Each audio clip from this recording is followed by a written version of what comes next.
Welcome back to the deep dive. Today, we are wading into some really murky legal waters. We're talking about the crime of solicitation. Yeah. And I want to start with a scenario that, it feels like it belongs in a noir film, but it cuts right to the heart of why this topic is so slippery. I love a good noir setup. Go ahead, set the scene. Okay, so imagine I really, really despise my neighbor. He plays the drums at 3 a.m., he steals my newspaper. I mean, he's just a nightmare. We've all been there. But I'm too scared to do anything about it myself. So I turn to you, my trusted friend, and I say, I will pay you $10,000 to kill my neighbor. Oh, I put the money on the table. But you, being a decent human being, you look at me and you immediately say, absolutely not. No way. Get help. a wise choice on my part, and frankly, a little concerning on yours. Hey, it's a hypothetical, but here's the tension that just drives me crazy. Yeah. No harm was actually done. My neighbor's still alive, still drumming. No agreement was made. You said no. And since you refused, there was no agent acting on my behalf. So have I actually broken the law, or was it all just mere talk? That is the central puzzle of solicitation. And to answer your question, Yes. you have absolutely committed a crime, Okay. a serious one. Just for that. We are examining what legal scholars call the most inchoate of anticipatory offenses. An inchoate basically means incomplete, right? Like it's half-baked. Exactly. It's a crime that hasn't fully formed into a result yet. And to understand why society decided to punish you just for asking, we have to look at the history, the specific intent, what was going on in your head, and the act itself. Oh. And we need to figure out the The math of crime. If you ask for 3 murders in one sentence, is that 1 crime or 3? Oh, that sounds like a trap. It is. And we'll get there with a case called Meyer v. State. But first, we have to start with the history. Because honestly, for a long time, the law just wasn't clear on whether asking someone to commit a crime was actually legal. That seems wild to me. So if we go back to, say, early English common law, could I have asked you to steal something and just walked away whistling if you refused? Surprisingly, yes. Or at least it was very uncertain. Early common law was a mess on this. Yeah. There were cases where, enticing a servant to leave a master wasn't something you could be charged for. So it was like bad manners? Pretty much. Yeah. Or a civil issue. But the cement finally dried in 1801. What happened in 1801? The courts realized they had a massive policy gap. They figured out that if they waited for the crime to actually happen, they were failing to protect the public. So they established that solicitation is uniformly a crime, a misdemeanor at common law. And the core concept is? That the crime is complete the moment you ask. The crime is the ask. Precisely. It doesn't matter if the crime is committed, attempted, or even agreed to. The request is the weapon. And this all goes back to a guy named Higgins. Ah, Rex v. Higgins. I was reading through this case, and honestly, Higgins seems like a bit of a failure as a criminal mastermind. He wasn't exactly a kingpin, no. So, correct me if I'm wrong, but the facts here are pretty simple. Higgins goes to a servant and basically says, hey, I want you to steal some of your master's equipment for me. That's it. That's the grand plot. And the servant just ignores him. No theft happens. No goods are taken. Higgins is essentially shouting into the void. So his lawyer must have argued that he didn't actually do anything, right? That was the exact argument. The defense was hinging on the idea that mere words can't be criminal acts. They argued that because the servant didn't do it, and because Higgins didn't lift a finger to steal anything himself, there was no actus reus, no criminal act. It does sort of feel like a thought crime, doesn't it? Just saying words. It feels that way, but the court in Higgins drew a line in the sand that we still follow today. They ruled that the attempt to incite is the act. They explicitly rejected the idea that words are just air. So the words become acts. When those words are used to encourage a felony, yes, the words become the acts. But why? I mean, if the servant said no, where's the harm? That's the policy piece. The judges weren't looking at the stolen goods because there weren't any. They were looking at the social danger. The social danger. They reasoned that a person who tries to instigate a crime has a bad state of mind and is displaying bad conduct. By trying to get someone else to break the law, the solicitor creates a breach of the peace. They are, a walking, talking threat to community safety. So Higgins gets convicted not because he stole, but because he tried to corrupt someone else. Exactly. Rex v. Higgins established that solicitation is an independent, substantive crime. It stands on its own. Okay, so Higgins gives us the baseline. Asking is a crime. But I want to push back on this a bit. We talked about the bad state of mind. Let's say I ask you to go beat up that drummer neighbor of mine. I just want you to rough him up, give him a black eye. But you go over there, things get out of hand, and you accidentally kill him. Oof, things escalating quickly. They did. Now I asked you to commit a crime. A death resulted. Did I solicit murder? No, you didn't. And this is a really, really important distinction for our listeners. Solicitation requires specific intent. Specific intent. Unpack that for me. It means the solicitor must intend the specific result of the crime charged. You asked for a battery, a beating. You intended for him to get hurt, not killed. Okay. You cannot solicit a result you didn't actually intend to happen. So you'd be on the hook for soliciting battery, but not soliciting murder. Okay, that makes sense. But let's make it trickier. What if I ask you to punch a guy named Charlie? I just want to see Charlie get punched. What I don't know is that Charlie is an undercover police officer. Ah, the classic aggravated battery trap. Right. In most places, hitting a cop is a much more serious crime, aggravated battery. So if I ask you to hit him and he turns out to be a cop, did I solicit aggravated battery? No, because you didn't know. You lacked the specific mens rea, the mental state regarding the victim's status. So my ignorance is a defense. In this case, yes. You intended to solicit a simple battery. You can't be guilty of soliciting the aggravated version if you are clueless about that aggravating factor. That seems surprisingly fair. It actually protects the defendant from crimes they didn't mean to set in motion. It does. It keeps the punishment proportional to the actual intent. Now, let's flip to the other side of the coin. The act. The actus reus.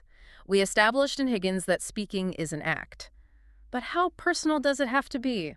Do I have to whisper it in your ear? Do I have to pay you? No and no. The rule is incredibly broad. It covers any word of encouragement.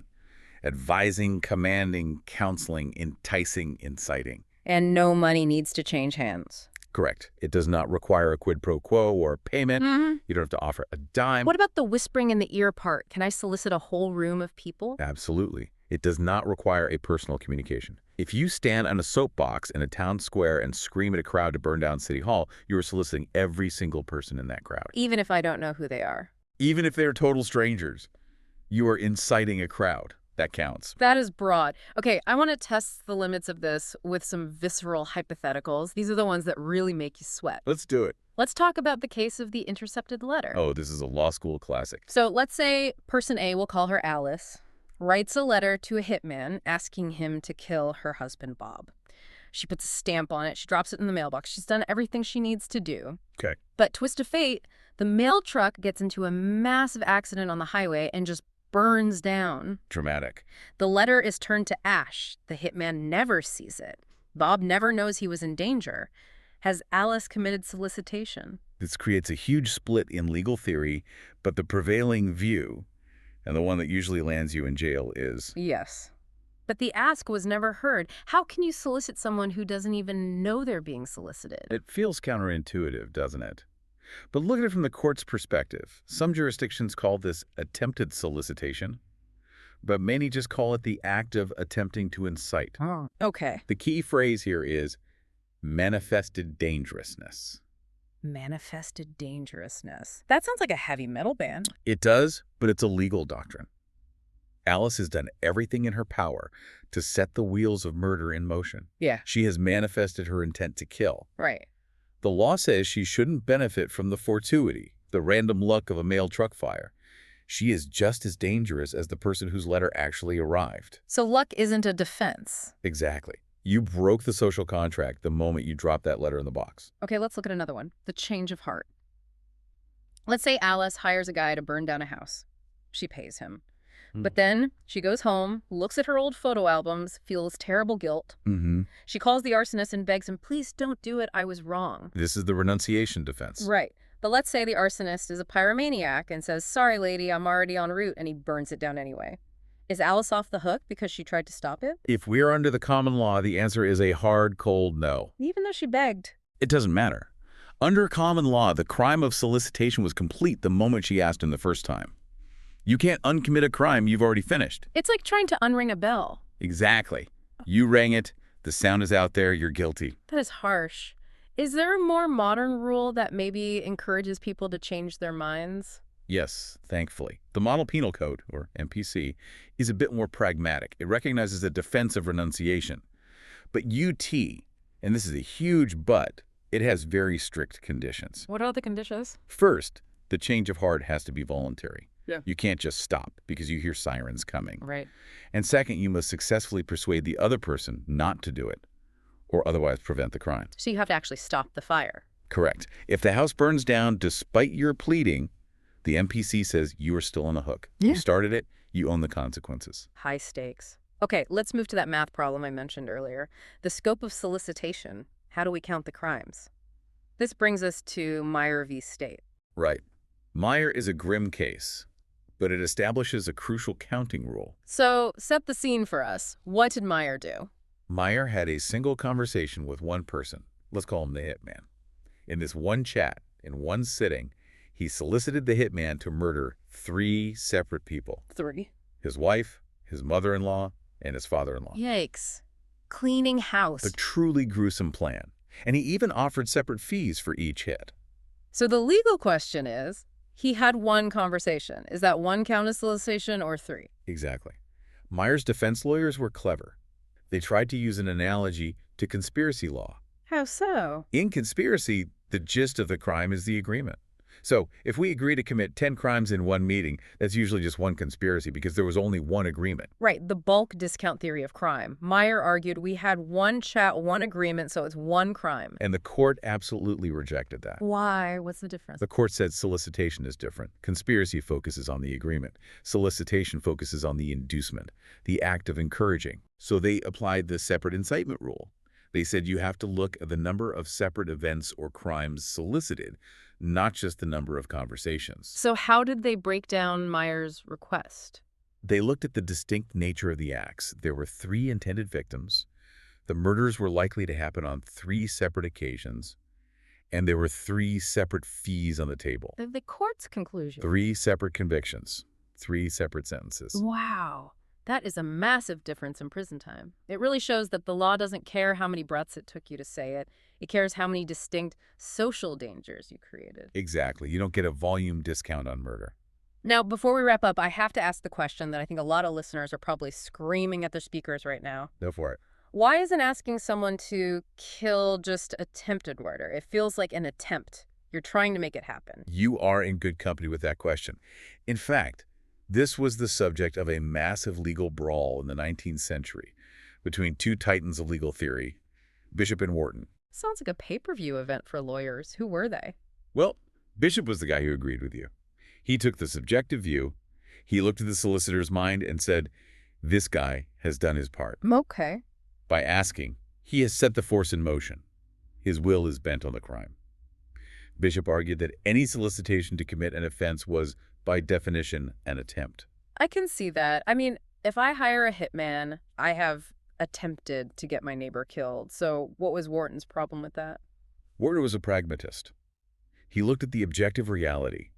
He argued that solicitation is not an attempt because it lacks proximity, closeness to the actual harm.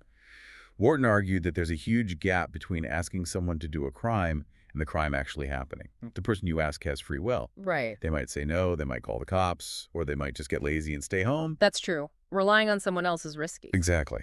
Wharton believed that until the other person actually starts moving toward the crime, the solicitor is just a guy talking. There's too much distance to call it an attempt. So who won the cage match? What's the rule today? Wharton mostly won. The modern majority rule is that a bare solicitation, just asking, is not an attempt.